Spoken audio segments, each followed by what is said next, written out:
Okay, so there's one more type of problem I want to do with completing the square, which is on the back side of that note sheet. It says when the quadratic you are solving has an a value other than 1, you must divide the entire equation by the value of a before you complete the square. All right, so let's look at one of these. 3x squared plus 5x minus 7 equals 0. So I see that in front of my quadratic term I have a 3. It's not a 1, so I have to divide everything through by 3 before I complete the square. So I get x squared plus 5/3 x minus 7/3 equals 0. Now I do my steps. My first step is to move the c term, which is 7/3, to the other side. So I get x squared plus 5/3 x plus something equals 7/3 plus something. Well, how do I get that something? I take b, which is 5/3, and I take half of it. When I divide by 2, it's the same as multiplying by 1/2. That gives me 5/6. Then I square it, which is part 3. So 5 squared is 25. 6 squared is 36. I add it to both sides. That's part 4, which is completing the square. This turns into a perfect square trinomial. The square root of x squared is x. The square root of 25/5 is 5/6. It's addition because it's addition in front of the linear term. So now I have 7/3 plus 25/36, but I need a common denominator, so I'm going to multiply 7/3 by 12/12, and that's going to give me 84/36 plus 25/36. Equals x plus 5/6 squared. So I can add these fractions, and it looks like I get 109/36 on the right side. So now let's go ahead and get x by itself by taking the square root of both sides. And when I do that, I get x plus 5/6 equals 109 does not have any perfect square factors, but 36 is a perfect square, and it is 6. I'm going to subtract 5/6, and when I do that, I get x equals negative 5/6 plus the square root, or minus the square root of 109/6. And you can write that with one denominator, so the numerator is negative 5 plus or minus the square root of 109/6. Okay, you try this one, and we're going to move on to our third way to solve quadratics, which is going to be the quadratic equation. And number 2 that I want you to try is 2x squared plus 8x minus 10 equals 0. You should get x equals 1 or x equals negative 5. All right, so let me stop this and turn it to lesson 12. Okay, so the final method for solving quadratic functions that we're going to talk about is the quadratic formula. Many of you are very familiar with it. It's x equals negative b, or the opposite of b, plus or minus the square root of b squared minus 4ac all over 2a. So really all you have to do is be able to identify your a, b, and c and be able to plug it in. So let's see, let's go ahead and start with number 1 is 3y squared equals 6y minus 1. Well, the very first thing that has to be true is this has to be in standard form. It is not. So I'm going to subtract the 6y and add the 1 to both sides. And when I do that, I get 3y squared minus 6y plus 1 equals 0. I identify my a, it's what's in front of the quadratic, which is 3. My b is what's in front of the linear, which is negative 6. And my c is the constant term, which is 1. So I'm ready to plug it in. So I get x equals the opposite of b, and it's negative 6, so it becomes positive. So it's 6 plus or minus the square root of b squared, which is negative 6 squared, minus 4. Times a, which is 3, times c, which is 1, all over 2 times a, which is 3. All right, so now it's just a matter of plugging it in. So when I go and plug it in, I end up with x equals 6 plus or minus the square root of 36 minus, or we have negative 4 times 3 times 1, which is 12. So 36 minus 12 all over 6. So we do under the radical, and we do 36 minus 12, which is 24. So we have 6 plus or minus the square root of 24 over 6.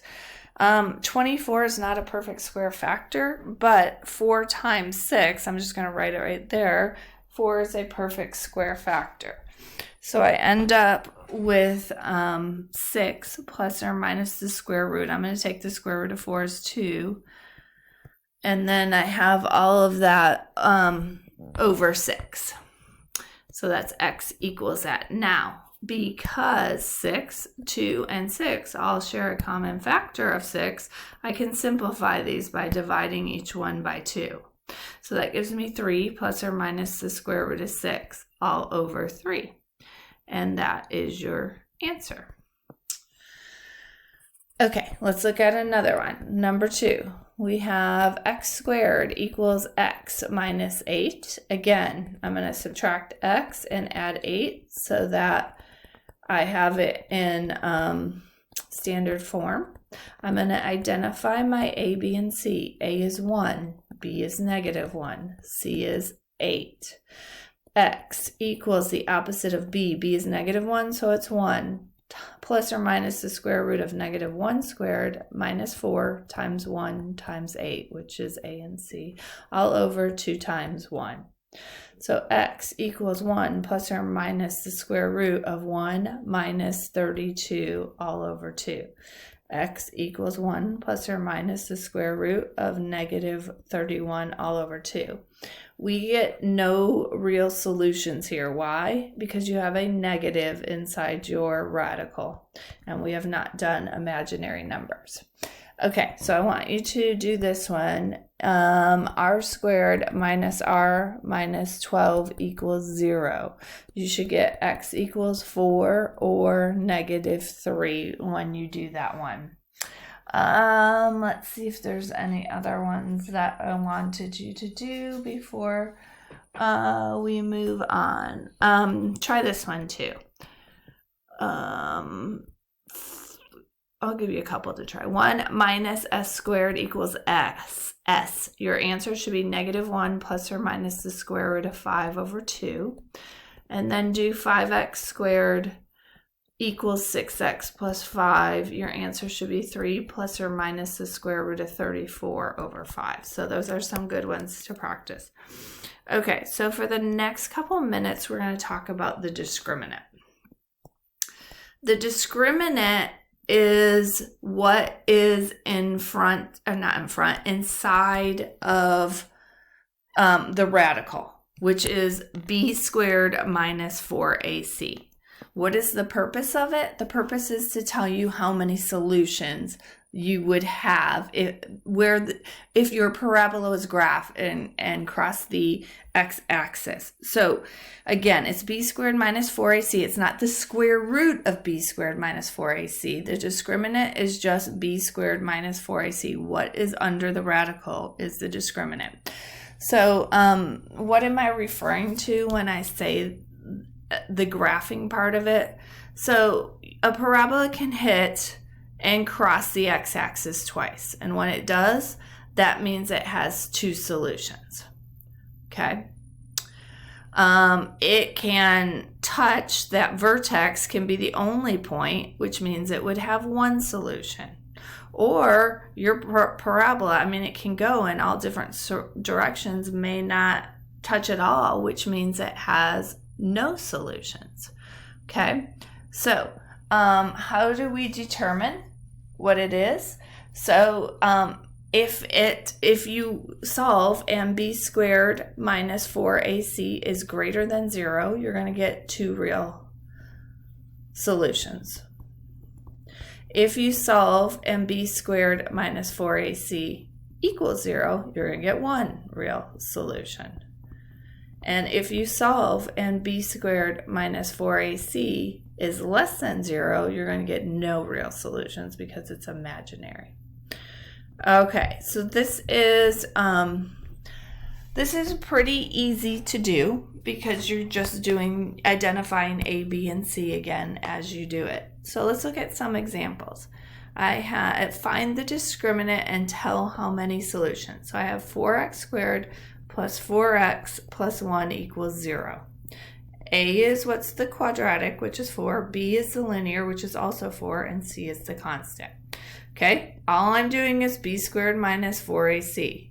B is 4. I'm squaring it. Minus 4 times a, which is 4, times c, which is 1. So I get 16. 4 times 4 is 16, times 1 is 16. 16 minus 16 is 0. So this tells us there's one real solution. So the discriminant is 0. That's your answer with one real solution. Let's try another one. 2x squared minus 3x plus 5 equals 0. A is 2, B is negative 3, C is 5. We use b squared minus 4ac for discriminants. Negative 3, I'm squaring that, minus 4 times a, which is 2, times c, which is 5. Negative times negative is a positive 9. Negative 4 times 2 is 8. Negative 4 times 2 is negative 8, times 5 is negative 40. That ends up giving us a negative 31. It is less than 0. No real solutions. Okay, I want you to try number 3 and 4. X squared plus 2x minus 1 equals 0. You should get 8 for your discriminant, so that is 2 real. And finally, negative 4q squared plus 3q minus 2 equals 0. You should get negative 23 for your discriminant, which is no real solutions. Okay, so we've just done 3 more methods for learning to solve quadratic functions. Again, this is totally optional, just something I wanted to post. What I want to tell you is where to find these things. Under assignments, you will find nothing. I have not posted any assignments. Obviously, there's no due dates, anything like that. Everything can be found on our topics page. If you go under topics and then you find the Unit 12 class notes folder, you will find all the blank guided notes under there. You can print those off and feel free to look at my videos. There's 2 posted, and those videos are still going to be posted at where instructional videos are. If you want to do practice, back under the Unit 12 class notes folder, there is a download that has 12.1 through 12.3 homework answers. It has the sheet there. You can try the problems, and the answers are right there with it.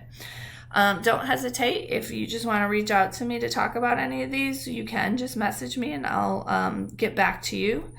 Again, it's optional, but it's just a great practice to get you prepared for Algebra 2 in August. So I hope you do take advantage of it. All right, y'all have a great summer.